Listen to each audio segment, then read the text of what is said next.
Welcome to Mission Evolution Radio Show with Gwilda Wiyaka, bringing together today's leading experts to uncover ever-deepening spiritual truths and the latest scientific developments in support of the evolution of humankind. For more information on Mission Evolution Radio with Gwilda Wiyaka, visit www.missionevolution.org. And now, here's the host of Mission Evolution, Miss Gwilda Wiyaka.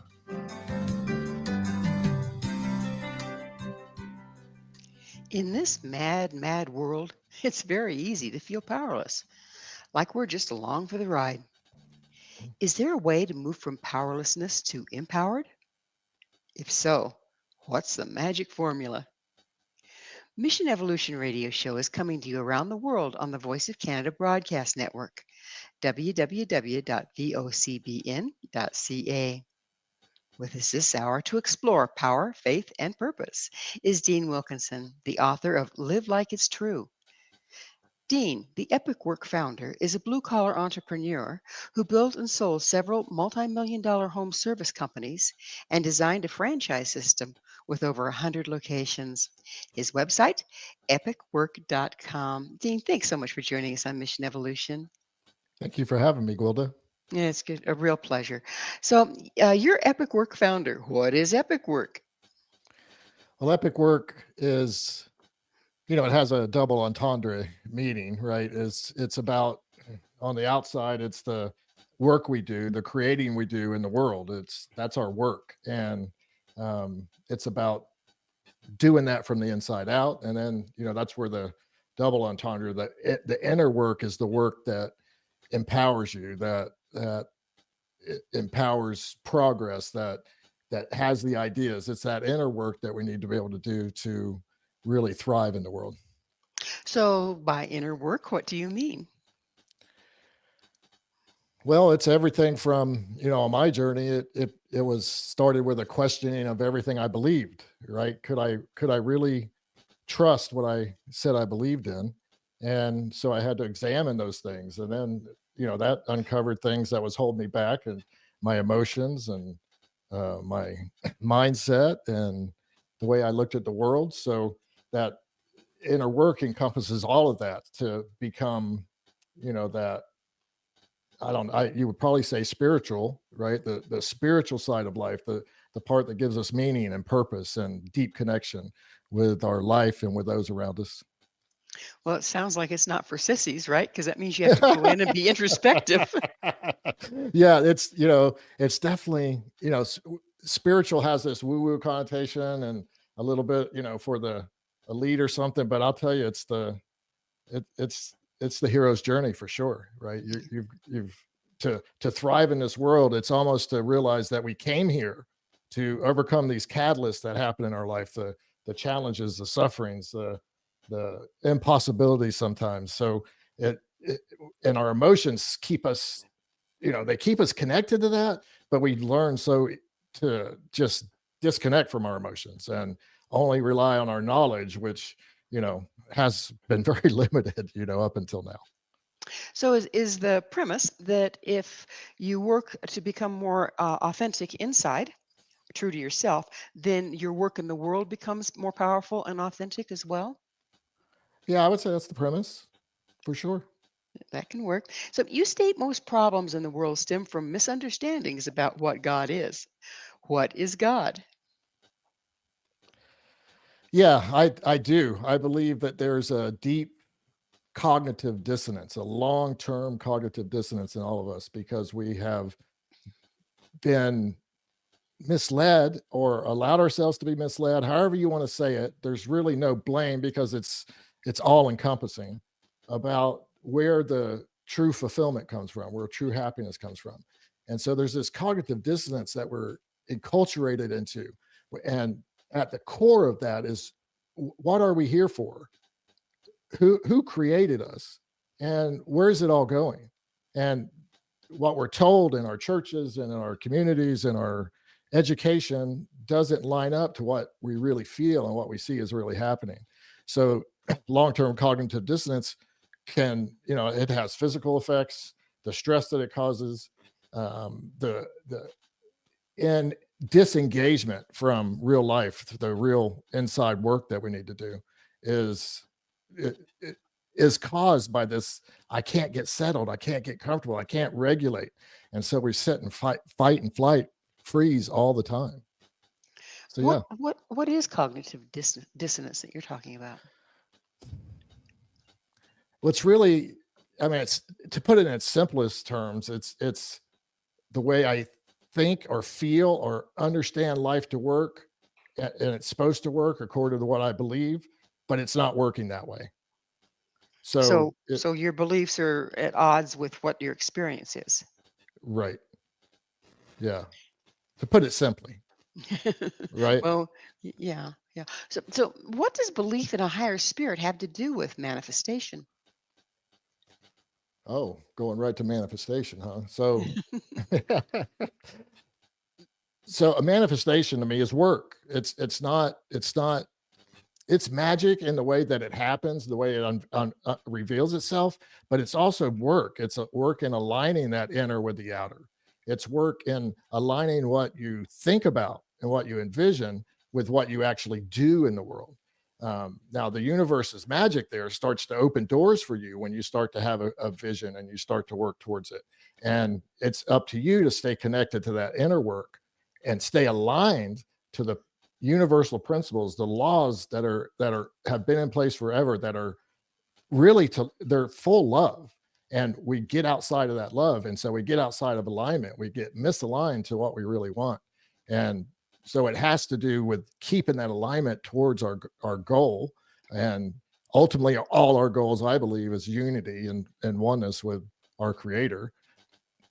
But we don't get to experience that until we start to align this inner work with that outer. So is it that if we aren't aligned our inner being is not aligned, then what we put out into the world is jumbled and doesn't bring results?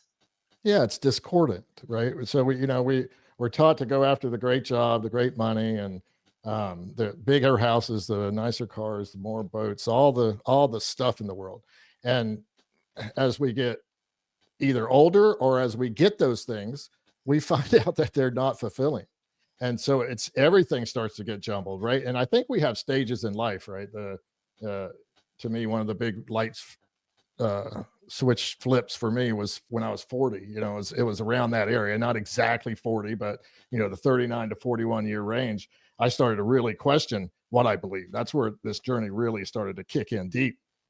And but I think we go through those in our 50s, and then I'm seeing now I'm 62, and I could see another shift happening, and it's all coming into alignment to the way that I think we were created to live. And when we start to realize that our desire to be happy is not going to be satisfied unless we do that inner work, unless we connect with the creator, unless we have authentic connections with those around us, with the people we work with, it's all just a grind leading to burnout. Don't when a person is dedicated to doing that inner work, isn't aging just a wonderful thing? I mean, it's not fun what happens to the body, but what happens to our substance is amazing, isn't it?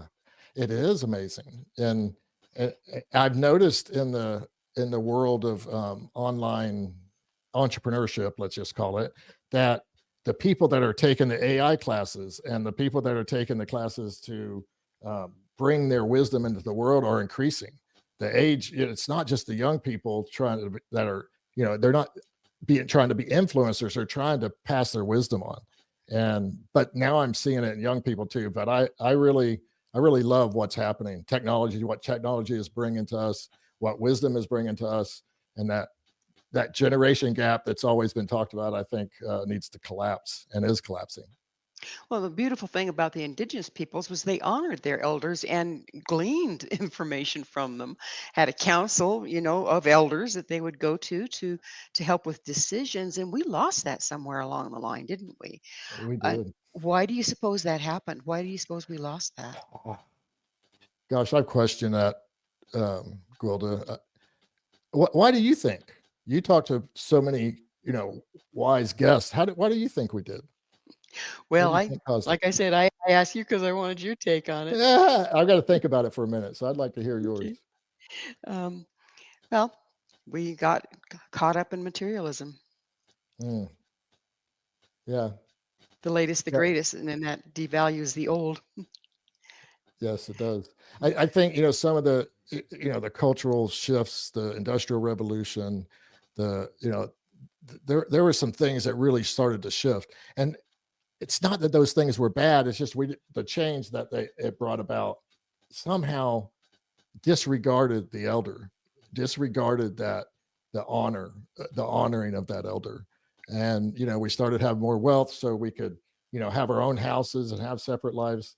But, the idea that used to be put out there, it takes a village to raise a child, I've noticed is gone. But most people would say, don't tell me this is my kid. Don't tell me how to raise my kid. And consequently, The we children miss out. suffer. Yeah, Yeah, the the children children do suffer. suffer, right? So, Dean, what drove you to personally seek a higher power? Well, breaking, right? So, um, I grew up in a dysfunctional household. My mother died when I was young, Mm, I'm sorry. and so I there was something I was holding on to, but it was an atheistic household. There, it was laughed about. God was laughed about, but I knew something was happening. But then, as I started to, go my own way in the world, I really grabbed on to the Christian faith at first, and it's inside of there that I fell in love with the character of Jesus and what he was saying and what he was teaching. But what I was seeing in the Christian church wasn't necessarily there, and what I was experiencing wasn't what he was saying. So I started to really dig in, to, hey, can I really put my faith, my confidence, which is what faith is, confidence, and in this belief that I say I believe. And I started to read the Bible, started to really get into the Greek and the what Jesus would taught, and I realized, whoa, we have been misled. And so I had this idea that, um, shoot, God doesn't care what we believe as long as we live like it's true. And so I started to dig into that, and I started seeing that in the Bible. Then I found it in Jesus's words, which is, amazing. It's hidden in there. That, like, the first words, the whole epic way is based on the first words of Jesus in the Bible, all the way to, like, Matthew 5:17, where he ends with the salt and light of the world before he goes into the Sermon on the Mount. It's what is revealed there is a map of ascension, of human ascension. And when I started to see that, which it wasn't all at once, it was through that learning, I realized that my creator is bigger than the Christian version of it, so to speak. And I just kept looking. I searched deeply into the Bible. Then I went into other scriptures, other Eastern scriptures, ancient scriptures, and ancient teachings, and realized, hey, they were all saying the same thing. Mm. And so Well, it just was like a hungry curiosity for it. well, Dean, it's time for us to take a station All right. break. Dean and I will be back very shortly, so don't you go away. This is Mission Evolution, www.missionevolution.org.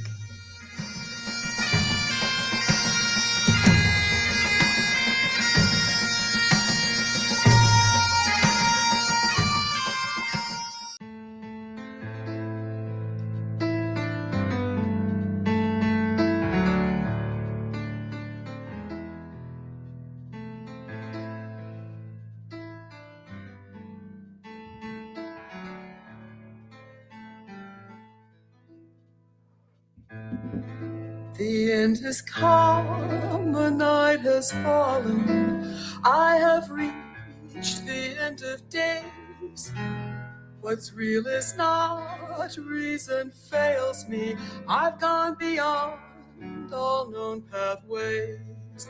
This is the end of reason. Do you believe in something you've never seen? Why does it matter? With us this hour discussing faith and manifestation is Dean Wilkinson. Dean is the author of Live Like It's True and The Epic Way. Dean, what's your view on religion versus spirituality? Hmm. Well, religion to me is a set of doctrines and some dogmas of telling people what to believe, telling people what God is, what their creator is. And spirituality is a discovery from within what feels true, what makes sense to you and your whole body and your whole mind and your heart. That's spirituality, where religion is the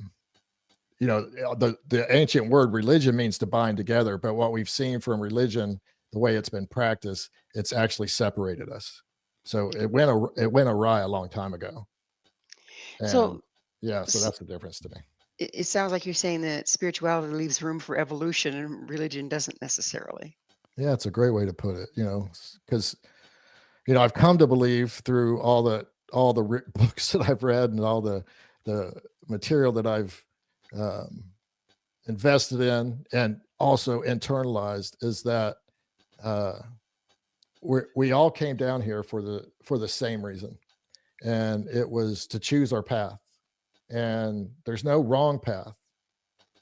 It's it's either the service to others or service to self. And the service to others path is the easier path, believe it or not. It's the path that is most touched by the magic. It is most helped along with the manifestation. And that service to others path requires that we go inside to actually have something of value to offer to others. Authentic connection, compassion, deep love, deep care, seeing their potential, being able to call it out of them when you can't. So yeah, that's what I say about that. Mm. So when you were talking about balancing, you were talking about service of other and service of self. Ultimately, though, isn't it the balance between the two that keeps you walking straight? Yeah, I could see that, right? Because if you don't serve yourself, if you don't have a good you don't do that internal work, you don't take time for yourself, you don't develop yourself, what are you going to have to offer to the other? So yes, there is a balance to be struck there for sure. But in servicing yourself, you're also to realize that you're servicing others. You're serving mankind. When who was it that said, if you want to see a change in the world, be it, right? Or be the change that you want to see in the world. That goes back to aligning the inner and the outer, doesn't it? It does. It Yeah. does. So does it matter what definition of higher spirit we believe in, like Jesus versus Buddha or Muhammad? I don't believe it does. I I think they're all the same. They're all manifestations of the same idea, that we're trying to understand that what can what is the potential of ourselves? What is the potential of a human being? And they are avatars for us to to focus on, to say, hey, can I live like that's true? And if I do, what will that mean for me? Will it mean what they said it would mean? That I would be the happiest, most fortunate person on the planet? That's how I would feel, that I would live in the kingdom of heaven now, right? So um absolutely, that's I think they all lead to the same place. Do you think in order for them to lead to the same place that we have to dig around and find the original teachings and see how that aligns with us versus what we're told by religion? I do. I believe that search, it's really it's not it, what happens on that search, though. It's not a search for knowledge as much as it is a search to be able to forget some of the stuff we've been conditioned with. It's almost an allowing of space, of letting go of some of these ideas, these beliefs that didn't work for us, so that it makes room for new ones to come in. And inside of there, right, inside of that exchange of openness, of humility, of realizing that I don't have all the answers in the world, that I'm going to come to realize that's the way to live my life, like a child, like in that very humble curiosity that a child has. On the other side of being childlike, can't waiting for the higher spirit to provide. Um, kind of put us in a place of victim stance and disempowerment? Certainly it can if you let it. If it, I could at any moment, I could have chose to be a victim of my dysfunctional childhood. I could have chose to be a victim. And hey, I did for a minute, right? And I could have chose to be a victim of all the disappointments, the betrayals that have happened. I could chose that, but instead I chose to say, hold it, or I learned to choose, hold it, I'm the creator of my life. There's some universal principle, some universal being that really cares about how I evolve as a person, how my soul evolves. And if I and that felt good. That feels like empowerment. And so yeah, I go towards that. I'm empowered. I'm a creator, created to create by a creator, by the creator of the universe. That gets me empowered. And being able to say, I don't want to choose the victim. I don't want to choose the excuse is it's part of growing up. It's part of our evolution, I believe. So, how do you see mindset determining outcome? I mean, at its core, it's that I remember mindset first was introduced to me as a positive negative. Get a positive mindset, and turns out that feels better to have a positive mindset. But developing it and actually doing it is another thing. So then you have the fixed and the growth mindset, and it turns out growth and positivity are the same thing. As mindset has evolved, the idea of mindset and the neurobiology of things that are happening in there, we can actually see that there's chemistry going on when we choose a positive or a growth mindset. And so now you can start to say, okay, how can I practice my life? How can I do things in my life to be able to bring about those changes in my mindset? Because the positive mindset feels better.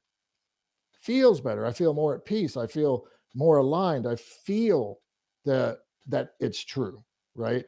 I almost think that we don't ever really know something's true. We feel it's true, and it feels like freedom. And so I think if we can just stay aligned to that feeling of positivity, of growth, of evolution, of possibilities, then we start to that our emotional guidance system starts to guide our life and starts to guide us towards that spiritual evolution.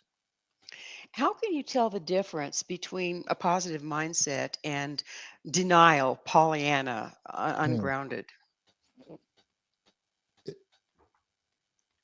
I just had this thought a little bit. I have a company, and someone in there is always resisting some of our ideas, and I was thinking about how this person would call himself a realist. Well, what I would see is when I would ask him, where does he get that? What does he base his belief in? What does he base his opinion in? It's not on anything. It's he's heard it, or he adopted it, or he used it as a coping mechanism. And that's what I think we all do, Gwilda. It was like, hold it, I can be informed, but my source of information was bad in the first place, which is where we find ourselves, except for this new age of technology. So that information that we got about the way the world works was misinformed. It was misaligned. And so I think that gives us a whole different way to deal with that dissension, deal with that idea of it's not Pollyannish, it's actually truth. And then when I live like it's true, I actually see that it's true. And when I see that it's true, it becomes a faith that works for me. You see what I'm saying? I think so. So if you stand in the middle, okay, a nice neutral stance, and consider the positive and the negative aspects of any situation, and then choose to say, okay, how good can it get?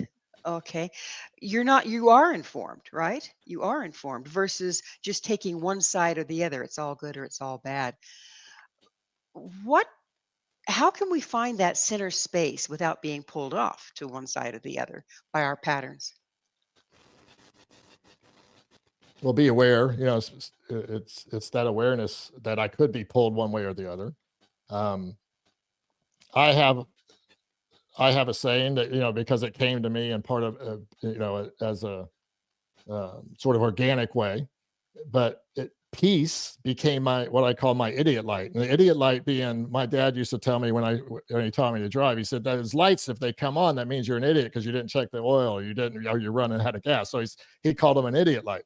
And so peace, when I experienced peace for the first time, I was so amazed because I hadn't felt like that as an adult. And so I started seeking that. And when I started seeking that, I started realizing what my thoughts, the negative thoughts, the fearful thoughts, the guilty thoughts, the shameful thoughts were spiraling me down. It was a path of descension. But when I had my positive thoughts, right? When I kept my mind on who I was and what I was becoming, I started feeling better and feeling a power of ascension. And so I just started to realize if I'm not at peace, then I am probably thinking negatively, like a victim, Pollyannish. And so I started to be able to walk. I would feel both sides of that. Which one do I want to live in? Which space do I want to live my life and put the lens on over my eyes and say, this is how I want to see the world, without neglecting the reality of it. That's the key, isn't it? Not neglecting the reality, but deciding which way to view it for you, right? Yes. So does that piece, we're about out of time in this segment, but does that piece come from the inner and outer alignment? I believe it does. I believe that it's like the flow state, when we're just flowing with the universal principles, universal laws, the creator that created us, and how that is, it's just more peaceful. We're not rowing against the current. No, we're not fighting against ourselves, are we? Right. Well, it is that magic moment. Dean and I will be right back to continue this discussion. So please, you stay right there. This is Mission Evolution, www.missionevolution.org.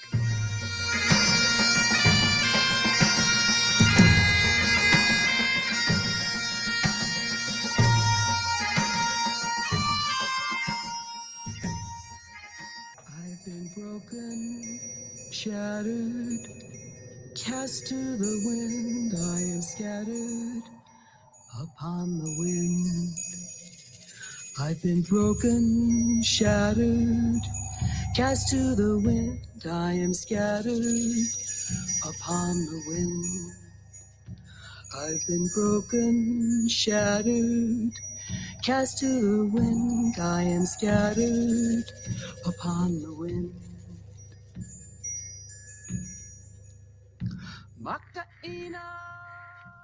Whatever happened to the Big Daddy in the sky? This is Mission Evolution, missionevolution.org. With us delving into such questions is Dean Wilkinson. His website, epochwork.com.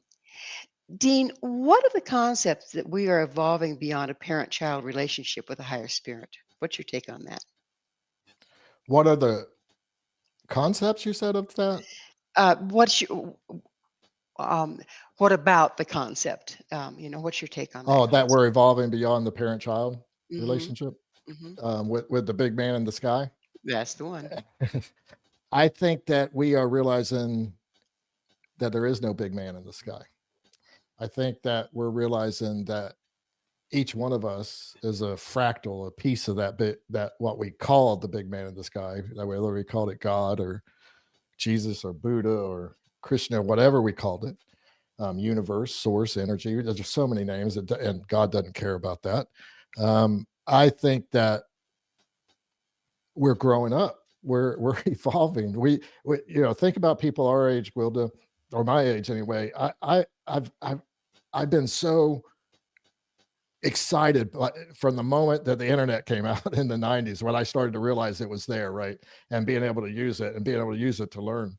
And what is that? That's 30 something years that's more than a generation of we're evolving, we're gathering the knowledge, we're just deconstructing old beliefs and reconstructing new ones towards what makes more sense for all of humanity, not just for a group that believes a certain way, but what will bring us better, what bring us together, what will bring more peace in the world, what will bring more love to our relationships, what will bring more prosperity to our lives, more fulfillment. And we've just started to share that with each other, and that collective consciousness is growing. And we're saying, hey, let's evolve out of this childlike literal Bible that most Westerners are taught, and into this more inclusive possibility of the human race and of this God thing we call God. So if we're each a piece of the creator, a piece of God, and yet if you look out in the world, right, particularly right now, polarization is running rampant. And if we polarize, we can't be unified. We can't bring all those pieces together to have more expression of God in the world. Um, what do you see as the solution there? How can we prevent being taken down the garden path of polarization in the face of what we're looking at today? Well, if you think of the word evolution, it's not a switch being flipped, it's a process. And I believe that when it's awakened, when we as awakened beings, as fractals of God, start to awaken that we're more than what we've been told, we the evolution is already begun.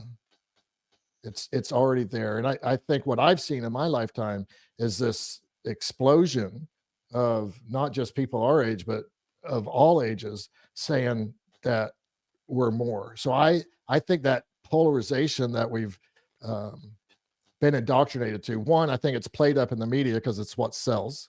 And Exactly. Yes. it's amazing when you disconnect from the media and the news, and you don't buy into the polarization, you see less of it in your life. Now you run into people and you talk to people, and if you're not polarized, if hey, their path is already good, and they're just as much a part of God as I'm a part of God, then less and less polarization happens in your world. And I think as less and less polarization happens in an individual's world, they polarize less and less in the collective.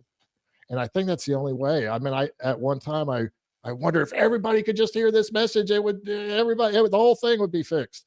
I I don't think any one of us are in control of when that reaches the tipping point and um, it becomes the norm. But I do understand from some teachers that we're in that point right now. We're near it. And from what I've been hearing, it doesn't take 50% or better. A much smaller figure will do it. Is that what you've been learning as well? Yeah, it's just yeah, and I don't know why. I don't know where they get this information, right? I don't know where it comes from, but it feels possible. It feels like, hey, it's the only way we're going to change is when we start to see that our old ways of being, our old institutions are crumbling in the face of real truth and real knowledge and real enlightenment. It's just falling down. And with the destruction of anything comes some suffering. But on the other side of that suffering is is fulfillment, is life everlasting, is a thrival life, is an epic life. So, Dean, let's change gears just a little bit. Okay. What is life purpose, and how does it play into manifestation and the unity we've been talking about? So I have a belief about life's purpose, and it's an informed belief. So, but it's that we were alive before this life as a soul. We were, if we're part of God, we were never not, right? So, um, and I like to, there's all kinds of Eastern teachings around this, but I like to quote the one that most people who are familiar with the Bible. There's a quote in Psalms, I think, but I knew you before you were in your mother's womb. And Mhm. so that idea, right? I was known before I was in my mother. God knew me before. Hold it. Where was I before? Right. So that idea of um, I had some kind of life before, and so I might have chose this life. I don't know if we actually did choose it, but that's the way I understand it best. It makes the most sense to me.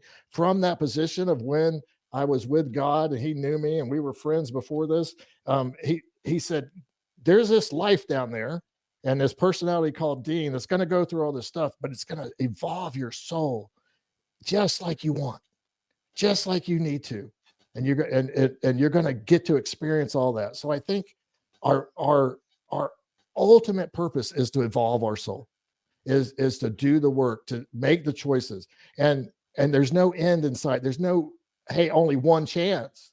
You only got this one life for your soul evolution to come into unity oneness. No, you get more and more chances. So that way we can relax a little bit, just relax into this life that we have and the choices we made, and seek newer and deeper awareness. And we start to realize, hold it, that is our purpose.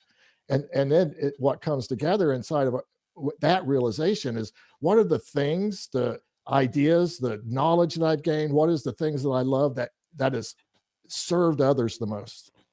And if I'm on a service to others path, which I believe I am, and I believe you are, and I believe most of your listeners are, that when you're on that service to others path, those things come together, and they might be disparate. They might not make any sense. I mean, I got a garage door business. That's what I was good as an entrepreneur. And then I, some reason got super involved in wanting to see if the Bible was true and if this thing I could believe was true. And then I got heavy into neuroscience and the idea of peak performance and peak human performance, seemingly different things, but now they've come together in this place I call my purpose that gives each day its meaning.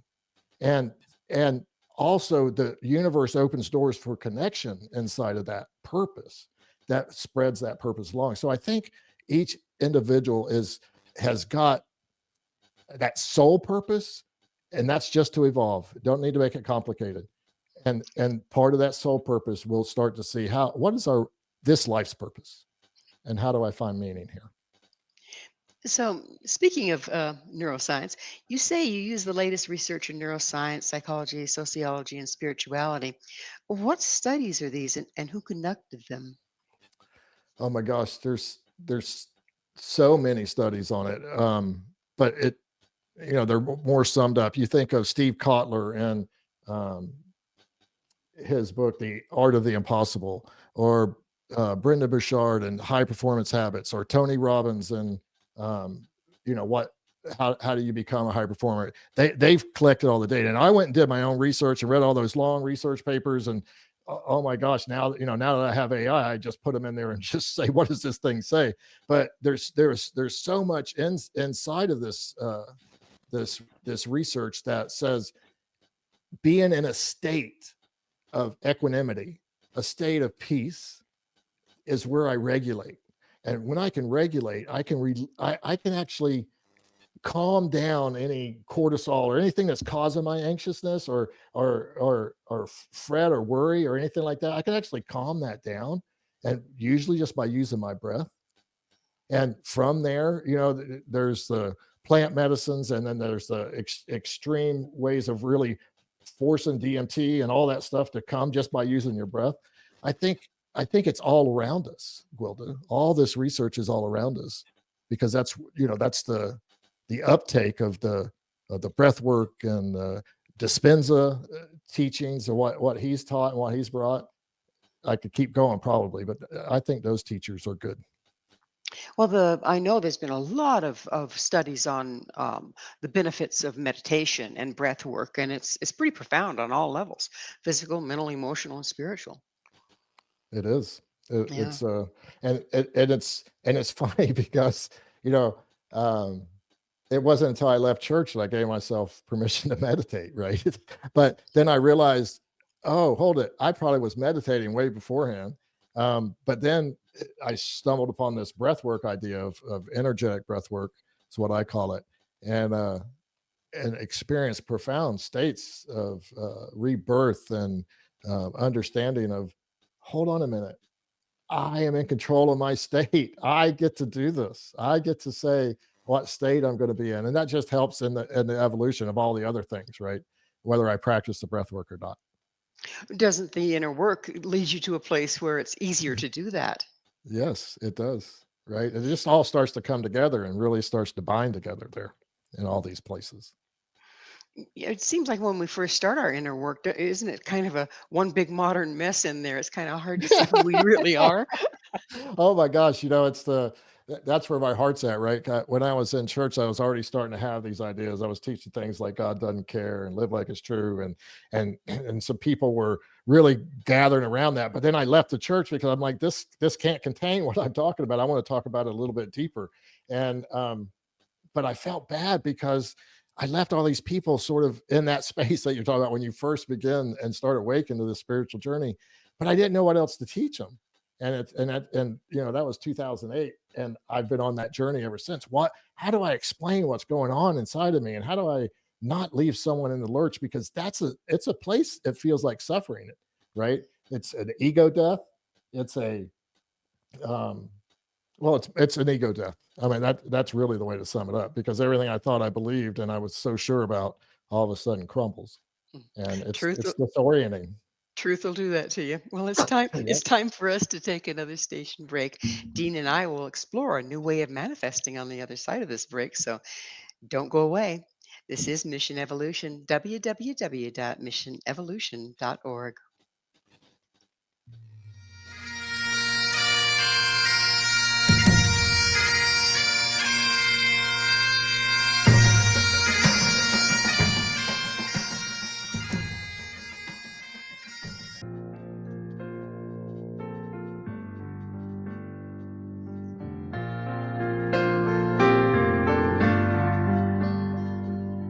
Brilliant feathers of an unearthly hue glide by on the edge of his dream.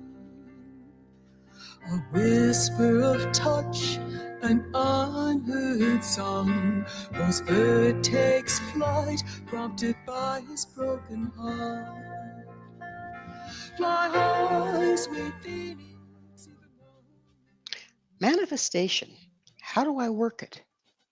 This is Mission Evolution, missionevolution.org. We're continuing our discussion with Dean Wilkinson.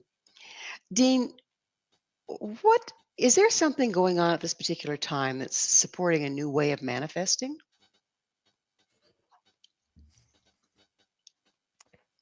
There could be. I mean, I am not aware of a new way. I my first thought there, Gwilda, is that it's going to be the old way. There's alignment. There's the idea of opening up to the possibility that I've been searching for the wrong things. That's what repentance is in the Bible. I've just been looking at the world in a wrong a way that's not serving me.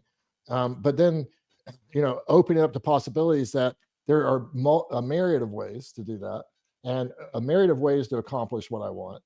So from there, it's taking radical ownership of what I'm creating, what's in my life, and realizing that whatever that is, I need to uh, either restory that if it doesn't work towards what I want to manifest, or just align to it and go with it. But take definite ownership and let go of those things, and realize I'm a creator created to create. And from there, I start to align to the universal principles of the universe, which is really just aligning to loving God, loving the way He made the world, and loving others. And when I start to align to that, I can manifest. So that's why I say it's old, and that's the first 5-6 steps of the Epic Way, and it's sitting there in those first words of Jesus. That's what he was teaching. If you want to be the happiest you can be, which is why we want to manifest, then you need to align to these principles, and they're not complicated. So, but I'm not aware of a new way of manifesting. New perspective on it, at least. Okay. So, Yep. so yeah, Dean, would you kind of walk us through, because so far we've been talking about manifestation in kind of an abstract way. So say I'm, just average person, which I am, and I'm wanting to. I feel like my life isn't working. I'm not getting the things accomplished or done or created that I want. What are the first steps that I need to take in order to align with the way life works and manifest? Well, the first steps is to release all blame. God doesn't care, nobody else cares, right? But celebrate the fact that you awaken to that. You realize that what you want is not what you're getting, and you want something different. You want something better. So embracing that and setting in it for a minute, right? And whatever a minute is to you, it could be a day, it could be a week, it could be a year, but set in that you're dissatisfied. And it usually isn't long, right? But when you start to set inside of that, you start to actually feel a sense of peace. Okay, now what do I want? And start to get that clear. What is it I want? How will it serve me? How will it serve others? But make sure that it's serving you, like what we talked about earlier, too, right? You don't just go out there and be, you're not going to fix the world. You're not going to do anything until you change what you're feeling, what you're doing. So be the awareness of it, get clear on what you want, and then open up, ask the universe, ask this magic that we call the universe, that we call God, that ask for help, ask to see the doors open that will lead you towards what you want. And I call this it's always been within 48 hours for me, right? But I'll get some kind of door opening in my consciousness or in the world around me, in my reality. Something will happen where it leads me to the next step. And as long as I align, keep my inner self aligned, keep my inner self at peace, and that door aligns with what I want, and I start to already feel more empowered. I start to feel more in control, more, the idea of being a creator, to create is you need to get your power under control. And when you start to realize you have that power and it's within your control, you start to take slow, steady steps towards what you want to manifest. And keep that in mind. Just that's the first part of it. So you speak a lot about what you want, find what you want, but most people, they think they know what they want, but if you really examine it, it's solutions to assumed problems that don't exist. Yeah, I mean, that's the beauty of it, right? That because what I think I'm trying to escape is actually what is the thing that's propelling my evolution, right? So it's God's sense of humor, the universe's sense of humor that shows, hey, what you're trying to escape from is actually propelling you forward. It's the key to where you want to go, and as long as you try to Yeah. escape it, you're going to sit right where you are. Yep. You got to quit resisting it. That's the suggestion. You ain't got to. You can do. You can sit in it, but it doesn't feel good. So, and I think that's why a lot of our conflict and dissonance is all happened there because we're sitting in things that don't feel good because somebody told us it was the path to go on. So if doesn't it go back to that inner work, the trying to figure out what you want, trying to know yourself better? So how can you know what you want if you don't know yourself? Yeah, and it seems to be so discarded, right? Now, your audience is, I'm imagining, does inner work. The people I talk to, I'm in and out. I'm having to always walk that balance. I work in the blue collar world, which, anything that they consider woo woo, they want to reject right away, as a whole, right? Not everyone, but they're more quick to because they're more skeptical. But if anybody realized I'm just a curious skeptic. I came from that world. I didn't believe hardly anything that was told me. It's why I went on this search. I was getting told by all these preachers and different Christian denominations, different things. I was like, this is crazy. And so, but if people will just say, oh, I want to know, I want to know, I can get out of this stuck place and I can walk this path on both sides of it. And it will turn out that this inner work that I'm referring to is the only work, right? It's really the only work that needs to be done because out of that sprouts your reality. Out of that, the things you manifest, you're already manifesting. Everyone's manifesting. And that's what we don't realize. We're going to manifest different things. So we need to get dissatisfied with what we are manifesting and start getting clear on what we want. And realizing that at its deep core, it's not about cars and houses and money. It's about fulfillment inside. It's about peace of mind. It's about a sense of prosperity, a sense of control in the world, a sense of empowerment. It's felt and experienced that way. You mentioned our true power and design as spiritual beings. Would you go into that a little bit for us? Yeah, I think the core dissonance we talked about earlier is because we got away from our true design. We were told that we were these personalities. We were enculturated in our families and in our education systems to be a certain way, and none of that was to be the creator of your life, right? Somebody else had to say. Somebody, you had to follow these rules. So the sense of that, the ability to decide that, to get back. And I'm actually lost track of your question here, Gwilda. That's okay. I was asking you that you mentioned our true power and design it is as Oh, yeah. spiritual beings. Uh-huh. Yes. Okay. Yeah. So, so that dissonance we feel, that feeling is an indication to us. But when I started to really question that, I started to dig in. Well, the first place I went was the science, and we find out, and our DNA is programmed to be a creator, to connect to the creator. We find out that our minds work better, our intuition, our bodies work better. So when we get into that alignment and at heart, soul, mind, and body, we start to realize that, oh my gosh, I am the one that does this. I am the one that can keep this going and hold it. I'm connected to everything around me. So then I start noticing nature, and I start noticing others, and I start being in wonder about the way this world is designed to work. And it just keeps happening, how it's formed, the beauty of it. And all of it starts to speak and align with what this truth is. And it just makes sense that I'm the creator of my own life, and that I was created by a creator. And when we look at, you can look at the tiny cell, or you can look at into the universe that just keeps expanding as we keep exploring and finding out more about it. That feels true. It feels like there's a purpose for that expansion.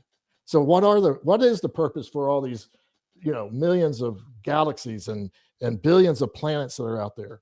And do we think that the earth is the only one that sustains life? I don't, right? I can't imagine that all that is out there and we're the only things alive and sentient in the whole world. And so I think, well, is that the path we're on, to be creators, to be loving creators, so perfectly that we're creating planets and galaxies and worlds? I don't know. I might have took this off in a whole different direction than what you thought. Well, is the first step of recognizing that if you don't like your life, you have nobody to blame but yourself. You Yeah. manifested it. I mean, isn't that really where it needs to start? Yeah. Yeah. It's gonna start there. It needs to, and because it's the seed that's planted. Like if each one of your shows that you do, or each person you talk to, each thing that I do, and each of these shows that I do plants one seed. It's a start. It is a beginning that if it falls in soil that is ready for growth, if it falls in curiosity and humbleness, that's the soil that causes these seeds to grow. um, It'll just happen. I think it will just happen. Well, we're just about out of time, Dean, and I don't want to close without asking you, what is your mission? Oh, my mission is to help those that are confused, that have deconstructed their faith, that have deconstructed the and started asking questions about what they found out in that deconstruction, to help them find the peace of mind, to find their own path, to build a faith that works in their life, so that they too can live in with that deep peace, with that deep fulfillment. Because each person that can get there or get a little bit closer there, we got a little bit better world. We got a little bit better chance of this being the tipping point. And no matter what deconstruction happens to our institutions and the things that we've counted on for so long, we know that we're being reconstructed into the beings that we were created to Very, be. very beautiful mission. Unfortunately, we are out of time. Dean, thank you so, so much for coming on the show. Thank you for having me, Gwilda. It was a pleasure. Mhm. Our guest this hour has been Epic Work founder Dean Wilkinson. Dean is the author of Live Like It's True. You can find out more about Dean and his books on his website, epicwork.com. This has been Mission Evolution with Gwilda Wiyaka.